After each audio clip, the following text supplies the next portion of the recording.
Shape एक व्यक्ति था उसका या मझला पुत्र था। अजित गर्ग अरित अजि अजित गर्ग अजित गर्ग का पुत्र था वो, मझला पुत्र था। और अजित गर्ग कौन था? वरुण का पुत्र था। तो वरुण के यज्ञ में बलि देने के लिए हरिश्चंद्र के पुत्र रोहिताश्व को के हाथ भेज दिया था। तब उसके मामा विश्वामित्र जी ने उनकी रक्षा की थी और अपने पिता के विरुद्ध होकर के वह पक्षपा विपक्षी विश्वामित्र जी के ही गोत्र में हो गया। ये कथा हम लोग 9वें स्कंद के 7वें अध्याय में पढ़ेंगे। चिंता ना करो, याद रखो शुनः शेप। यह शुनः शेप की कथा आएगी 9वें स्कंद के 7वें अध्याय में। अभी हम लोग 7वें अध्याय के 7वें स्कंद के 5वें अध्याय में चल रहे हैं। तो हिरण्यकशिपु को पता था शुनः शेप की तरह कहीं ऐसा तो नहीं कि ये प्रहलाद बड़ा होगा तो मेरा विरोधी हो जाएगा। अवश्य मेरी मृत्यु इसके संभव है कि मेरी मृत्यु इसी के साथ हाथों होगी, क्योंकि यह याद रखेगा कि मैंने इसको कितना प्रताड़ित किया। अब हिरण्यकशिपु के लिए लगा कि लेकिन हिरण्यकशिपु को पता है कि वह किसी भी व्यक्ति से नहीं मर सकता है, लेकिन फिर भी वह अपने मृत्यु के भय में ब्रह्मा जी का वरदान भी भूल गया।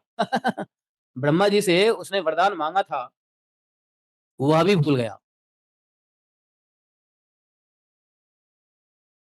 बस अब उसको अपनी प्राण की भय हो गया कि हो ना हो कहीं ये मुझे मार ना दे। बड़ा होगा तो इसको हमारी करतूत याद रहेगी, हमने क्या क्या इसके साथ किया है, तो बदला लेगा जरूर, और हो ना हो इसके इससे हम मर जाएंगे। वो भूल गया ब्रह्मा जी का वरदान। वो इतना मतलब कंफ्यूज, क्रोधित और इतना सशंकित और इतना भयभीत हो गया।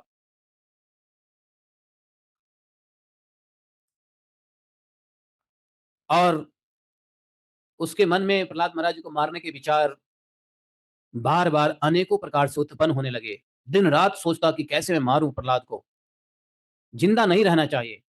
सांप जिंदा बच गया तो काटेगा एक दिन। कहते हैं शत्रु को और कर्ज को थोड़ा भी नहीं छोड़ना चाहिए। शत्रु को छोड़ दोगे तो दोबारा आपको नुकसान करेगा, और कर्ज को छोड़ दोगे तो कर्ज आपको पता नहीं कितना फिर से सूद मूल ब्याज बढ़ के कितना हो जाएगा। इसलिए और रोग को भी छोड़ना नहीं चाहिए, नहीं तो एक रोग को छोड़ दोगे तो कई रोगों को ले आएगा।